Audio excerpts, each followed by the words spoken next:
How to make friends as an introvert without feeling drained. As an introvert, making friends can feel like walking a tightrope. You want connection, but not at the cost of your peace. Today, let's explore how to form genuine relationships without draining your energy. Tip 1. Know yourself first. Introverts aren't antisocial, they're differently social. Before seeking friends, understand what connection means to you. Do you prefer deep talks over small talk, one-on-one settings instead of big groups? This awareness is your compass.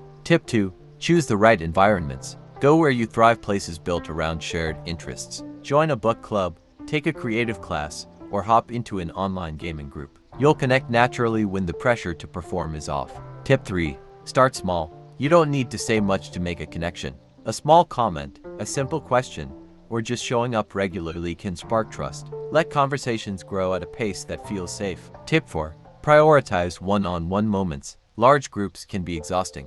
Choose intimate settings where you can truly be present. A quiet coffee meetup or a walk in the park builds far more connection than loud parties ever will. Tip 5. Set boundaries without guilt. Your energy is sacred. It's okay to say no when you need space. True friends will understand your quiet exits and respect your need to recharge. Tip 6. Use tech to build connection.